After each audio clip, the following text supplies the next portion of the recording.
everyone. If you are a listener or you watch the Island Woman podcast, you'll know that we are on a season break. So I wrapped season 1 last week, and I promised that I would continue to post here on YouTube. So here I am, everyone. And I thought that I would kind of vlog during the weekdays when I can in between client work. So when I take breaks from work, that I would just put on the camera and vlog. And the first thing I think I want to tackle today is how I produce the Island Woman podcast. Is pretty simple for now. It's kind of like what I'm doing now. I mount my smartphone and use mainly natural light and a decent enough microphone for good audio, and maybe some additional light. So I'm using some additional light here with a ring light and another light mounted on top of the smartphone, and that's how I record video. What goes into it though, besides just sitting and talking, is I do prepare a script for each episode. So it's either an outline. Right now it is usually a full script.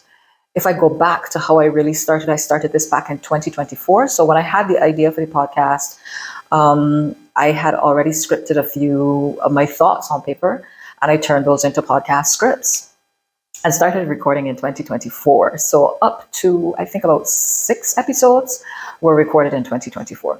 Yeah. And I never started releasing the podcast.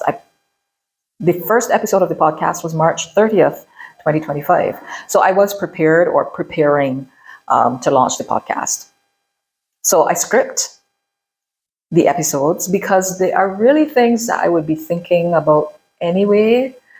And also scripting helps to keep my writing muscles sharp. I know that we have so many tools these days that can write for us, a lot of AI tools and all of that. But a big part of my work is crafting messaging on behalf of businesses or the brands that they control. And so I keep those writing skills sharp as much as I can. So whether that's through writing articles on LinkedIn or writing my podcast scripts with my thoughts on my own life and lifestyle, that's a way to keep my skills sharp. So I script the episodes. In addition to having a smartphone that captures me speaking, I also use a second smartphone that I mount in a tripod, and that runs a teleprompter app. So I upload that script to the teleprompter, and I use that so that I don't waffle during the podcast. I generally don't want the podcast to be longer than 12 minutes. So to avoid me kind of going off on tangents, I prefer to have the script already and go from the teleprompter and make it as conversational or however I want the delivery to be. But I'm going from my script. So that is production side. Now, when it comes to one second, the phone is going off.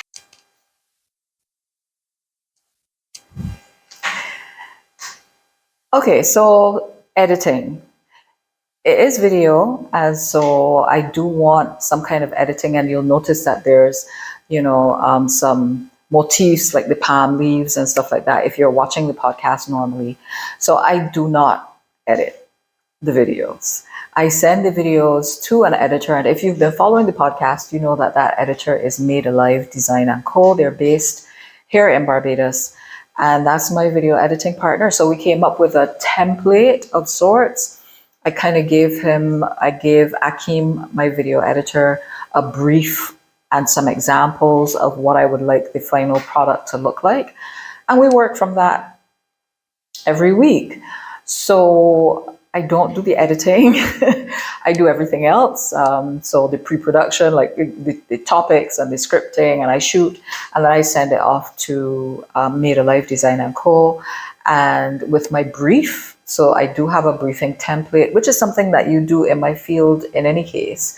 So if I was working for a client and we were, one of the deliverables was going to be a video production, these are some of the same steps that we would be taking. So I'm doing the same thing for myself.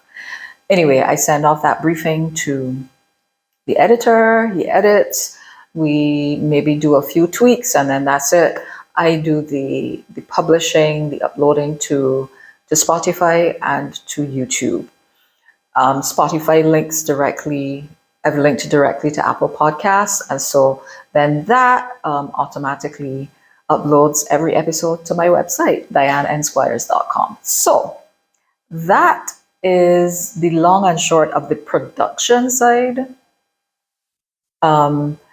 Someone asked me this question. Someone messaged me to ask me, how do I schedule? And the answer is I schedule. There is set time every week for me to both script and record the podcast. So that's the time that I work with. If other things come up in terms of client work, I do rescheduling, but generally there is a specific day of the week or time of day of 2 days. It's actually 2 days. So on one day, I'm sharpening scripts, and on the second day, I'm recording, and I have set times to do those things. So the answer is that I calendarize it. It's in the calendar.